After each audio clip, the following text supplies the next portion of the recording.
يا مساء الفل على حبايبي، عاملين ايه؟ يا رب كلكم تكونوا كويسين وبخير. جاي لكم بفيديو جديد. لو انت لسه اول مره تشوفيني ما تنسوش اللايك يا جماعه، يلي بتتفرجوا في صمت ومش عاوزين تدعموني اللايك والله اللايك ده مش بفلوس والله. لو انت لسه اول مره تشوفيني ما تنسيش تنضمي لعيلتنا الكبيره، دوسي اشتراك للقناه من كلمه اشتراك اللي باللون الاحمر. للي كان بيسالني الاشتراك مجانا فور فري. تعالوا بقى كده مع بعض. يعني انا دخلت على الفيديو كده وجاهزة ومستعدة. بصوا الحاجات ديت انا يعني كنت جايباها من اول الشهر. ودي يعني انا بعبي العلب، واول ما بتخلص مثلا لو في اكياس او في اي حاجة انا بسيبها في الضلفة عشان خاطر اول لما العلب تفضى بفضيها. تمام. دي بواقي، احنا زي ما انتوا عارفين النهارده تقريبا يا 18 19 حاجة كده يعني. فخلاص الشهر يعني بقيله 10 ايام، فالحاجات دي بقى بتكفيني. مثلا احتجت بشتري، بس لان الشهر اللي فات دوت انا اشتريت على قد استهلاكي بالظبط. وفي حاجات نسيتها يعني من ضمن استهلاكي. بس مش مشكلة، يعني المحلات مليانة وربنا يا رب ينعم علينا بالخير. وال والدنيا تبقى حلوة وترخص وربنا يعين أهل انا مش هينفع اقول بصوا عشان كده، دي خاطر بواقي الحاجات عشان كل احنا مواقع تقريبا التواصل اواخر عاملة حجب الشهر. لا، مش تقريبا، احنا اخر الشهر اكيد. للاسم بتاع البلد. فدي بواقي الحاجات اللي انا حطيتها، وتقريبا انا مش بحتاج اكتر من كده. ده كربونات اهو، انا حاطاه بالكيس بتاعه عشان زي ما انتم شايفين هو قوي جدا لدرجة ان الغطا بصوا عمل ازاي. هجيب له غطا غير ده عندي زيه. البطرمانات دي كنت جايباها من رنين. ودي مكرونة بس ده نوع، ودي تقريبا حوا ودي الملكة، فمش عايزة ادخلهم على بعض عشان السوا وكده. وده كيلو رز. انا استخدامي في الرز قليل جدا، والمكرونة نفس النظام عشان انتوا عارفين نظام الدايت وكده. ودي مكرونة سباكيتي اهي. بظبطهم يعني كده، ودول تقريبا بيكفوني مثلا 10 ايام المتبقيين في الشهر. وعندي برضو حاجات تاني كتير لحد ما اول الشهر نبتدي ونجيب ونبتدي نكيس بقى ونجيب الخزين بتاعنا كله. هو بس. فيا رب يعينهم يا رب وينجيهم على مصيبتهم. وان شاء الله الواحد والله العظيم مش عارف يقول ايه، كلامه متلخبط من كتر المناظر اللي بيشوفها. الواحد حزين بجد. ربنا يعفي عنهم يا رب ويتدخل ويتصرف وينجيهم يا رب بإذن الله. تعالوا بقى نكمل الفيديو كده. انا كنت بغير الملاية بتاعت السرير. حبيت كده افرشها معاكم عن قرب عشان كذا مرة سألتوني لما بتشوفوا ان انا عاملاها، لما كنت قايله لكم ان انا بعمل الملايات العادية شبه الملايات الاستك. دي التفاصيل اللي انا بفرش بيها الملاية من فوق. لكن انا بعد كده في ملايات بحب ان انا اسيب الكنار بتاعها نازل، وفي ملايات بحب ان انا ادخلها، فده من ضمن الملايات اللي انا بحب اسيب الكنار بتاعها نازل كده، بيبقى شكله حلو جدا.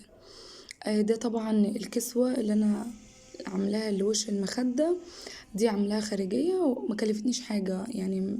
مش عايزة اقولك ان الكيس ده كلفني تقريبا 15 جنيه. والله يعني انا عملت 6 لا سوري، عملت 4 ب30 جنيه. وماما عملت لي طقم تاني برضو بنفس السعر لونه ساتان. فيعني حلوة جدا يا جماعة وهتنفعكم قوي قوي قوي. آه، خصوصا اللي عندهم المخدات الفايبر، لان انا عارفة كله دلوقتي بيجي يتجوز مش بيعمل المخدات القطن. فدي هتنفعكم جدا وهتفيدكم، هتخلي المخدات عمرها يطول عندكم وهتبقى احسن واجمل. هنا كده بقى بوريكم الملاية الشكل بتاعها النهائي. بس تعالوا بقى نشوف بقى هنعمل ايه. ده يا جماعة يومي كامل. آه دخلت بقى عشان احضر الغدا. اللي عارفني عارف ان انا بحب استخدم الصواني الالمونيا والحلل. بيحسسوني بطعم تيتا وماما، الاكلات الجميلة دي. حطيت هنا كده قطعت بصلاية وبطاطستين وملح وفلفل وتوابل فراخ. تمام. وببتدي بقى ان انا اقلبهم كده بايدي في بعض. عايزه اقولكوا الحركه دي جميلة جدا، بتخلي الحاجة تدخل كلها في بعض وبتخلي الطعم كمان احلى. وبعدين الطماطم اللي انا عصراها، عصرة كيلو طماطم، نصه بحطه على البطاطس والنص التاني بحطه بعد ما بحط الفراخ. انا كنت جايبه فرخه كيلو ونص علشان هشويها، فبصراحه يعني ما توفقتش. انتوا عارفين ان انا مشغوله في كورسات وكده وبصور وبشتغل، فيعني كذا حاجه في بعض. بصوا انا عملت التتبيله دي نفس البهارات اللي انا حطيتها على البطاطس، حطيتها على الفراخ. انا ما توفقتش ان انا اشويها فعملتها كده على البطاطس سريعا. يعني انا حتى ما حطيتش بصل على الفراخ ولا اي حاجه، تبلتها بالملح والفلفل وتوابل الفراخ بس، يعني ما حطيتش اي حاجه تاني. وبعدين بمسك السمنه البلدي بصوا هو المفروض يعني هي بتنزل دهونها وكده، بس هو جوزي يعني بيحبها بالطريقه دي. وبس ادخلها الفرن، بحطتها شويه الاول فوق وبعدين دخلتها الفرن. دي الشكل النهائي، احنا بنحب ننشفها كده قوي. عايزه اقول لكم طعمها خطير، اول ما باكلها بحس انها عند ماما. بتعجبني قوي. طبعا بوريكم بقى إن انا باكل ازاي في الرجيم من الاكل ده. طبعا البولة دي كبيرة، انا مش انا خلاص ببقى مش قادرة ان انا اكملها حتى، يعني معدتي بتبقى اخدت على الاكل القليل. واللي متابع فيديوهاتي زمان يعرف ان في فرق كبير جدا، ان انا خسيت كتير قوي. بس حطيت عدد 3 بطاطسيات بس، هم عشان حاطه فيهم بصل وكده فانتوا حاسين ان هم كبار قوي. لاني طبعا ما ينفعش نزود منها عشان هي نشويات. بس دي وجبة يا جماعة انا باكلها على الساعة 5 او 6، مش باكل تاني، ف بتبقى ظابطة معايا. بوريكم الرز مفلفل ازاي وكان طعمه جميل جدا. وبعدين هطلع فراخ عليها، بس مش عارفة ما جبتلكوش المقطع عليه. خلصنا على كده؟ لا طبعا. طالع في دماغي بصراحة ان انا اعمل حاجة حلوة، بقالي فترة ما عملتش.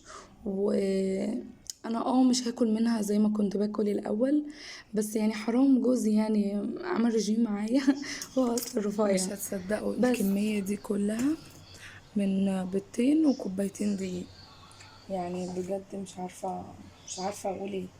هي لسه سخنة بس شوية، بس انا اللي بصراحة مش قادرة استنى، عايزة انزلها، سخنة جدا.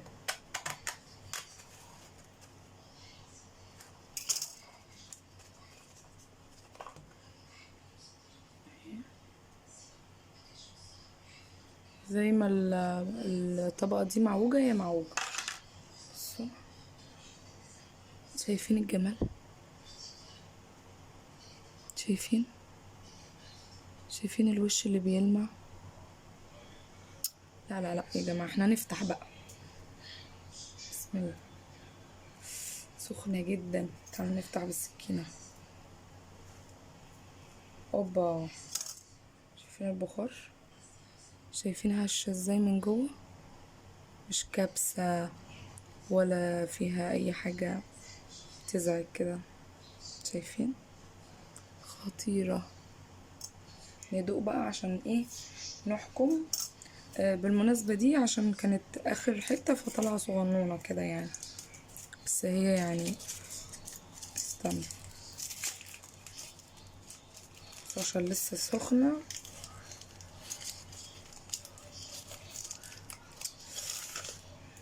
مش قادرة، سخنة بصراحة.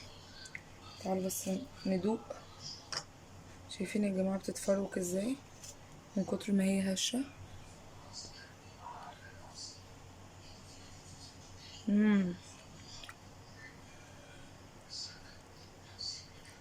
تحفة، تحفة بجد. عايزة افتح الكبيرة دي بس سخنة قوي.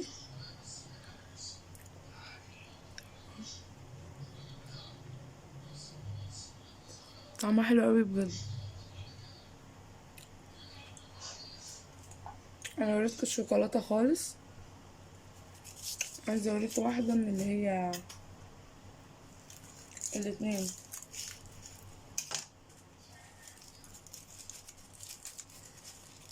بصوا، شايفين؟ تعالوا ندوق دي. نفسي يخترعوا حاجة توصل لكم الطعم والريحة.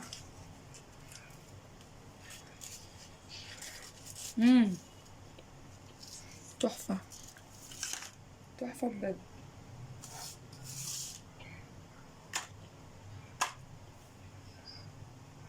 كوبايتين دقيق يا جماعة يعني يملوا البيت بالخير. عايزة اقلبها على وشها. تعالوا نشوف بقى مع بعض دي كده. نبتدي نقطع كده. شايفين البخار يعني سخنة جدا. مش عايزة اقطعها كلها وهي سخنة علشان بصوا شايفين هشة ازاي.